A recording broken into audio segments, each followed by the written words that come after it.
أنا دكتور خالد وليد، ربان سفينة النجاة إلى شواطئ بكة القدس. I am Dr. Khaled Waleed, the captain of the ship of salvation to the shores of Baka, Jerusalem.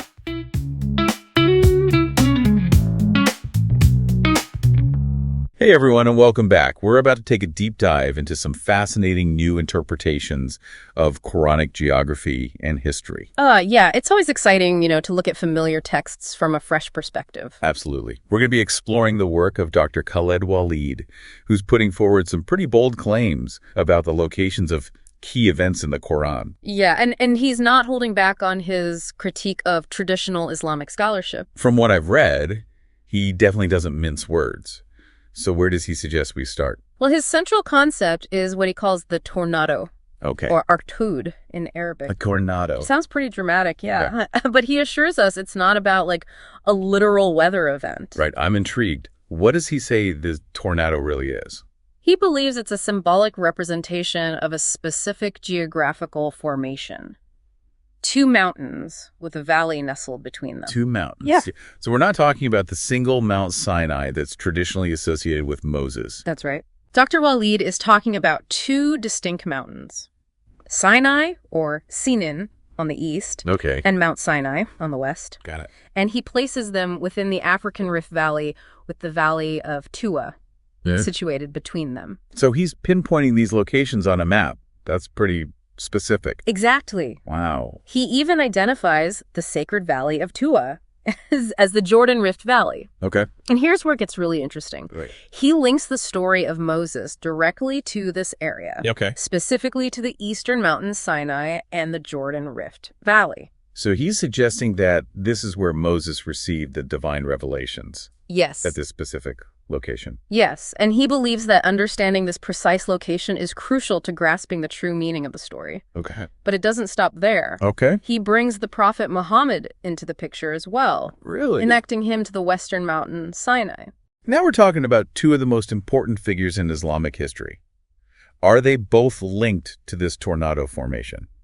That's what Dr. Waleed claims. Okay. He argues that while both prophets received revelations at these mountains, there's a spatiotemporal divide between them. Spatiotemporal.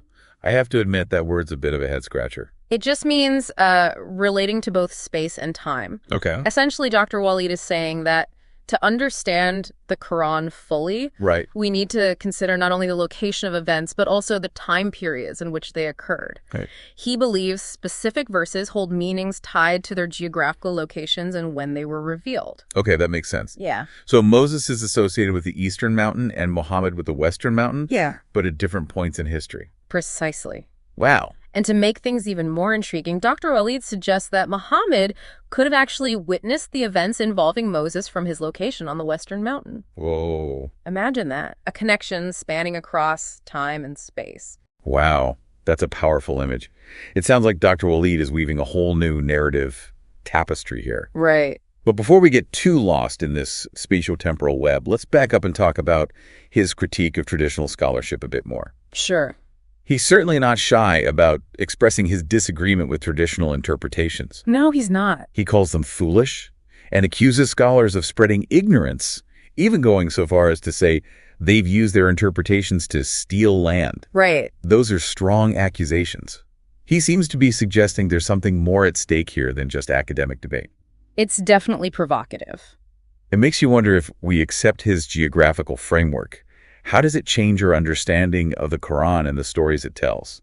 That's a question we'll explore further in the next part of our deep dive. Okay. For now, let's just take a moment to recap what we've uncovered so far. Great idea. We've already covered a lot of ground. We have. We started by introducing Dr. Waleed and his controversial ideas, particularly his concept of the tornado, which represents two mountains and a valley within the African Rift Valley. And we learned how he connects Moses to the eastern mountain and Muhammad to the western mountain, emphasizing this spatiotemporal link between them. You've got it. Different locations, different times, but all connected through this single geographical phenomenon. Yeah. And it's this connection that forms the foundation of his reinterpretation of Quranic events. So we've established that Dr. Waleed believes traditional interpretations of the Quran, particularly when it comes to geography, are off the mark. Right. But what does he propose as an alternative? Well, he advocates for a more direct engagement with the text, using what he calls modern scientific knowledge as a lens for understanding. Okay. Specifically, he points to geography and geology as crucial tools for unlocking the Quran's true meaning. So it's not about discarding traditional interpretations entirely, Right. but rather about approaching them with a more critical eye, Exactly. informed by scientific understanding. Exactly. He's urging us to think for ourselves, to look at these familiar stories with fresh eyes, and to be open to the possibility that our current understanding might be incomplete or even inaccurate. That's a pretty bold stance, especially within a religious context. Mm. It takes courage to question long-held beliefs, even when it's done respectfully. Absolutely. And that's what I find so compelling about Dr. Waleed's approach. Yeah. He's not just presenting a new set of facts, he's challenging us to engage in a deeper, more critical way with the Quran and its historical context. So how does all of this impact our understanding of the key stories? Let's take the splitting of the Red Sea, for example. How does Dr. Waleed's interpretation change things? Well, for starters, he doesn't believe the Red Sea is actually the sea in question. Really? He suggests that it's actually referring to the Dead Sea, which he connects back to his tornado concept. The Dead Sea. That's a pretty significant departure from the traditional narrative. How does he explain that? He believes that the splitting of the sea described in the Quran refers to the division of the Dead Sea into its two distinct basins. Each basin, he argues, forms a separate tornado of water. So instead of one sea parting, he envisions two bodies of water, Yeah. each with its own unique characteristics, mirroring this dualistic tornado symbol. That's right. And he points to the Dead Sea's unusual geological features as evidence for his interpretation, aligning with his emphasis on geographical precision. It's certainly a thought-provoking idea, and one that I imagine sparks a lot of debate. But I have to admit, I'm still a bit stuck on this tornado concept. Yeah. Why is it so central to Dr. Waleed's interpretation? What's the deeper significance? It's a good question, and one that I'm still wrestling with myself. On one level, it seems to represent the geographical formation itself, the two mountains, the valley, the unique characteristics of the Dead Sea, all linked together by this rift. So it's like a visual map, a symbolic representation of the landscape itself. Yes, but I think there's a symbolic layer as well. The word tornado evokes a sense of power, of upheaval, of transformation. Perhaps Dr. Waleed is suggesting that these locations are not just passive settings, but active forces shaping the events that unfold. That's a fascinating perspective. Yeah. It suggests that the landscape itself plays a role almost like a character in these pivotal moments in religious history. Exactly. It makes you wonder about the interconnectedness of geography history and faith in shaping our understanding of these narratives. It's definitely a lot to unpack. What I find most intriguing is this idea that Muhammad may have witnessed the events involving Moses from a distance. It adds a whole new dimension to their relationship, almost like a passing of the torch across time and space. I agree. It creates a sense of dialogue, of continuity between these two incredibly important figures in Islamic history, and it underscores Dr. Waleed's point about the spatio-temporal connection being crucial to understanding the Quran. It's like he's creating a whole new mental map connecting seemingly disparate events and locations into a more cohesive and complex narrative. That's a great way to put it. And I think that's a perfect place to pause for now. We've covered a lot of ground, and I'm sure our listeners are eager to digest all of this information and form their own opinions. Sounds good to me.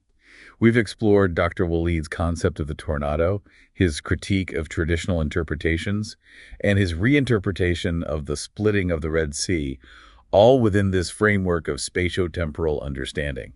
We've certainly challenged some assumptions along the way. I hope this deep dive has sparked some curiosity and encouraged you to think about these stories in a new light. Welcome back to our deep dive into Dr. Khaled Waleed's reinterpretations of Quranic geography and history. I don't know about you, but I'm still trying to wrap my head around some of these ideas. Yeah, it's definitely a lot to take in. For sure. And as with any new perspective, there are bound to be some who embrace it, some who challenge it, and some who simply need more time to process it all. It certainly sparked a lot of discussion among our team. And I imagine our listeners are having similar conversations. It's not every day that you're asked to rethink such fundamental aspects of religious history and geography. That's what makes this so exciting. Right. It pushes us beyond our comfort zones and encourages us to engage with these texts in a more dynamic way.